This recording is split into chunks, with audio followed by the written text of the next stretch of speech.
Hello friends, hi my name is Rather Jealous is my name और स्वागत है आपका इस चैनल सेगमेंट पे। अगेन पीछे टॉपिक देख ही पा रहे होंगे, कॉमेट काउंसलिंग के बारे में हम बात कर रहे हैं। अच्छा, ये बड़ा ही इंपॉर्टेंट टॉपिक इसलिए हो जाता है क्योंकि यार कॉमेट काउंसलिंग थोड़ा सा पेचीदा हुआ करती थी इससे पहले, क्योंकि ऑफलाइन होती थी। अब कोविड के टाइम से ऑनलाइन हो रही है। आगे की सिचुएशंस का किसी को पता नहीं है, बट कुछ एक फैक्ट है जो आपको समझना पड़ेगा। कॉमेट काउंसलिंग में अगर आप जा रहे हो, ये इंपॉर्टेंट क्यों है? क्योंकि टॉप प्राइवेट कॉलेजेस, ना कि कर्नाटका के, बल्कि top private college of India कह सकते हो, top colleges of India comet counselling के थ्रू मिलते हैं। आपने नाम सुना होगा, आरबी रमैया, राइट? सुना होगा ना, आरबी कॉलेज, रमैया। सो ये ऐसे बड़े बड़े नाम है। इसके अलावा भी अगर किसी टॉप कॉलेजेस में अच्छा खासा पैकेज मिलता है, क्योंकि जाहिर सी बात है यार, बेंगलोर में आप जा रहे होगे, हब माना जाता है आईटी का, और यहां पर मिल रहा होता है धांसू पैकेज। बट एक चीज जरूर है, कई स्टैंडर्ड का बच्चा इसको दे रहा होता है कॉमेट के, राइट? अगर मैंने देखा है तो सबसे पहले बच्चे JEE मेन देते हैं, किसके लिए? आईटी, और उसके लिए फिर बिट सेट देते हैं, और 30 नंबर पर अगर किसी एग्जाम की बात करो तो वो होता है कॉमेट के। ये मेरा पर्सनल अनुभव रहा है, जो बच्चों में एक रुझान रहा है। तो आप समझ सकते हो कि इस तरीके से इन कॉलेजेस को पाने के लिए ये दिया जाता है तो कितना इंपॉर्टेंट हो जाता है। लेकिन बस इसमें एक ही कमी है, वो ये यहाँ की कॉलेजेस की फीस। जो फीस है वो हाई है। क्या है? हाई है फीस। तो ये एक ड्रॉबैक बोलो, या फिर आप बोलो कि एक्सपोजर उतना अच्छा मिल रहा है, आपको सारी चीजें मिल रही है तो होगी। चलिए इसके फैक्ट जानते हैं। काउंसलिंग राउंड, तो पहली चीज ये समझना होगा कि काउंसलिंग राउंड में क्या होता है कि 1, 2, 3 होता है। तो जैसे मान लीजिए 100 सीटें हैं, राइट? फर्स्ट राउंड यहां पर हुआ। फर्स्ट राउंड में 100 में से 60 सीटें, पहले राउंड में तो सारी की सारी अलॉट हो जाएंगी फर्स्ट राउंड में, बट किसी कारण पर 40 लोगों ने नहीं लिया क्योंकि उनको मनपसंद की ब्रांच नहीं मिली। 10 लोगों ने फीस की वजह से, 10% लोगों ने फीस की वजह से नहीं लिया, और यहाँ पर 5% लोगों ने अपना फिर से यहाँ पर XYZ और कोई रीजन हो सकता नहीं करा। तो यहाँ पर देखिए 55% सीटें बच गई, मतलब 45% सीटें रिजर्व हो गई। 100 सीटों में से अब 45 सीटों पे एडमिशन हो गया, बची कितनी? 55 सीटें। तो अगर आप कर रहे हो प्रिपरेशन गेट और EAC एग्जामिनेशन की, तो आप ले सकते हो अनअकैडमी का सब्सक्रिप्शन मॉडल, क्योंकि यहां पर आपको मिलते हैं इंडिया के बेस्ट एजुकेटर। जी हाँ। एक और चीज आपको बतानी थी, 5 जून को 11 बजे होने वाला है गेट और EAC की प्रिपरेशन। जितने भी लोग कर रहे हैं उनका टेस्ट, जिसके थ्रू आप पता कर सकते हो real time all India rank, मतलब आपकी कितनी रैंक बन सकती है जब आप रियल एग्जामिनेशन दोगे। तो इससे आपको एक अंदाजा होने वाला है। लाइव स्कोर आपको पता चल जाएगा कि मेरा कितना स्कोर आ रहा है, मतलब मेरी प्रिपरेशन कितनी है, क्या मुझे जरूरत है प्रिपरेशन की, नहीं है। सभी लोग इसको दे सकते हैं, और अगर आपको लगता है कि जरूरत है तो सब्सक्रिप्शन लेना बिल्कुल भी ना भूलें। तीसरा है क्वेश्चन बाय टॉप एजुकेटर। यहां पर आपको टॉप एजुकेटर के द्वारा कहीं ना कहीं आप सवाल जवाब पूछ सकते हैं, और स्कॉलरशिप मिल रही है 4 करोड़ रुपए की। आपको करना क्या है, नीचे डिस्क्रिप्शन पर लिंक दी गई है, वहां पर आपको डालना है खबरी 10, KHABRI 10 खबरी 10, ये कोड है।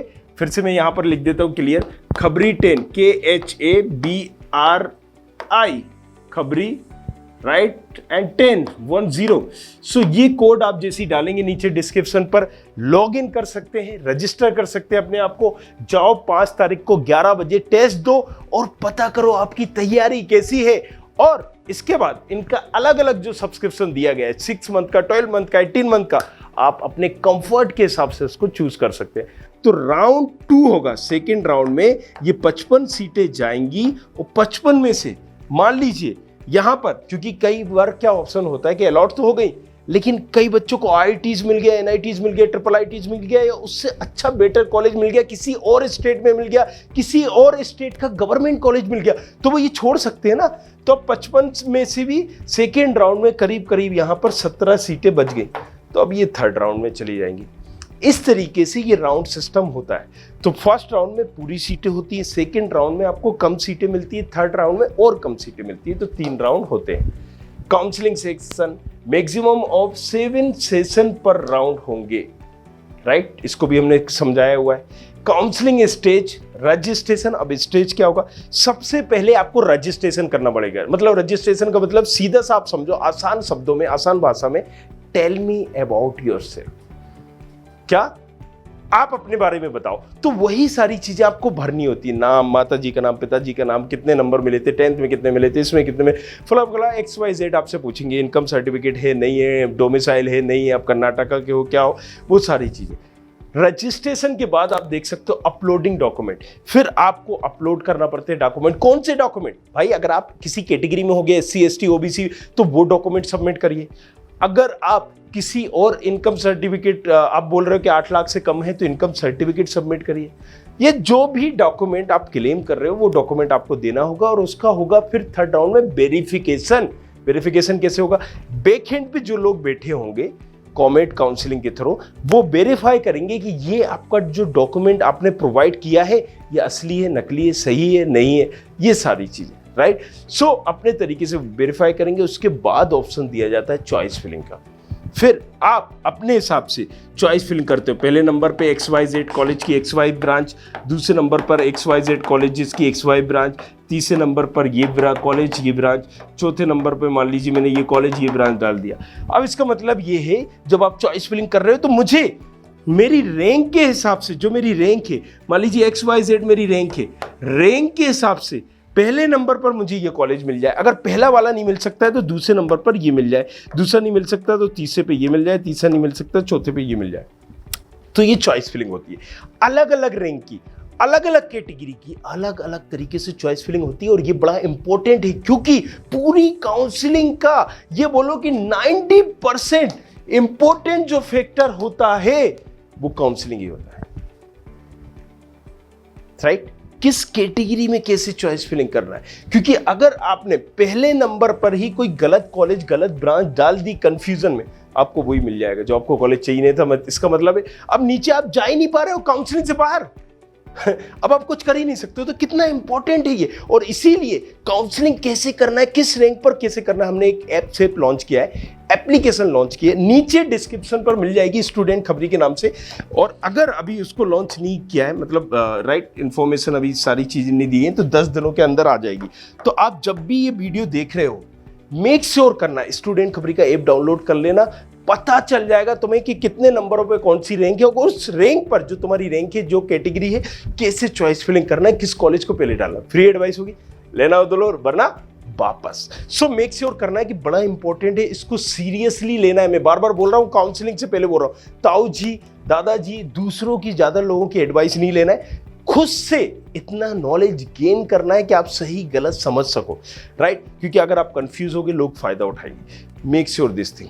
ब्रोकर, दलाल, कंसल्टेंट, ये सारी चीजें बोलेंगे 18 लाख लाओ हम ये दिला देंगे, 20 लाख लाओ हम ये दिला, नहीं पढ़ना है चक्कर में। समझ में आ रहा है, राइट। क्या करना है, तो मैं तुम्हें सारी इंफॉर्मेशन दूंगा, एक एक इंफॉर्मेशन दूंगा, डेप्थ दूंगा। DT काउंसलिंग का सर्च कर लेना कि DT काउंसलिंग का जो बताता था बच्चों को, जो बताया कि ये कॉलेज मिलेगा, आप उसके लाइव देखिए, वही कॉलेज उनको मिल रहा होता है, राइट। सो ये सारी चीजें मैं तुम्हें बता रहा हूं, फ्री ऑफ कॉस्ट समझा रहा हूं, उसका फायदा उठाओ, कंफ्यूज नहीं होना है।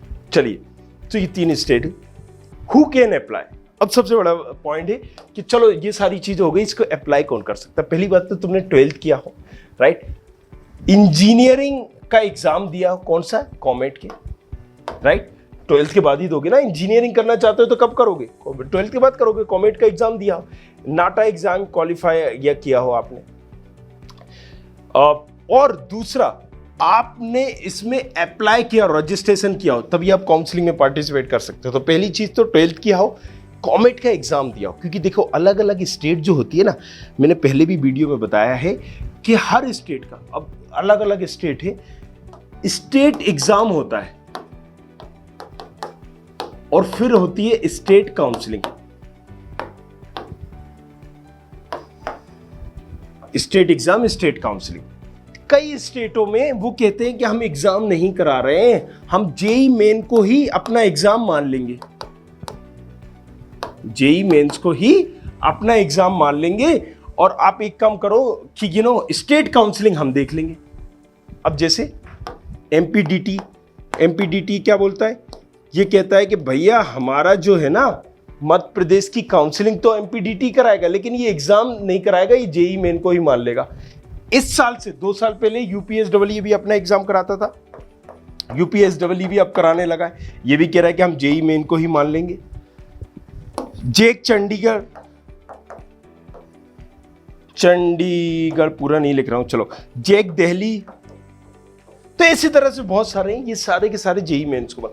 अब बहुत सारे स्टेट एग्जाम खुद का भी करा रहे हैं और फिर उसी के बेसिस पे स्टेट की काउंसलिंग कराते हैं, जिसे एमएससीटी आपने नाम सुना होगा, राइट? आपने नाम सुना होगा ये कॉमेट के, तो बेंगलोर के लिए, कर्नाटक के लिए, वहां की काउंसलिंग के लिए कॉमेट के हो रहा है। अब अगर हम यही बात करें बेगची, वेस्ट बंगाल के लिए ये अपना अलग एग्जाम करा रहा है, गुजरात के लिए अलग हो रहा है, राजस्थान के लिए रीप हो रहा है, जेयूसीईटी हो रहा है, तो ये सारे एग्जामिनेशन है, समझना पड़ेगा, right?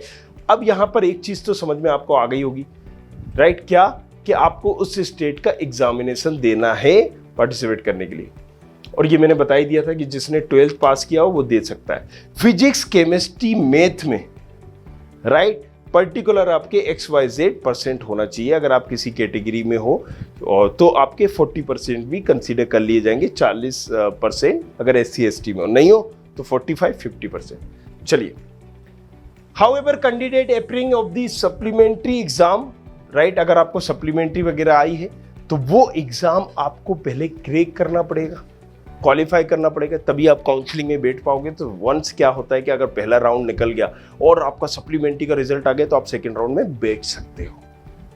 Last year the counselling was conducted in NMKRB college, right, Bangalore. However this year the counselling procedure shall be held online होगी। अब यहाँ पर ये चीज क्लियर है कि मतलब देखो, कोविड से पहले तक ये ऑफलाइन होती थी और बड़ी कॉम्प्लिकेटेड होती थी, बहुत सारी चीजें होती थी, लेकिन अब ऑनलाइन हो रही है। अब आगे भी उम्मीद की जा रही है ऑनलाइन ही सारी चीजें होंगी। सो यहाँ पर एक चीज तो क्लियर है, कॉमेट काउंसलिंग का आपको ये सारी चीजें समझ में आ गई। जो आपने सवाल हमसे पूछे थे वो भी हमने आपको दे दिए, बट नीचे कमेंट करो अगर और कुछ भी जहन में है, पूछना चाहते हो कॉमेट काउंसलिंग से related. And if you are unable to understand Hindi properly, so don't worry, I am also coming in English language too. I will make separate video in English language if you have any problem and doubt. So नीचे जाओ, description पर app download करो, subscribe करो और comment करके पूछो आपका सवाल। Thank you very much. Thanks. I hope you like this video. For more such videos, keep watching our channel and do not forget to like, share and subscribe.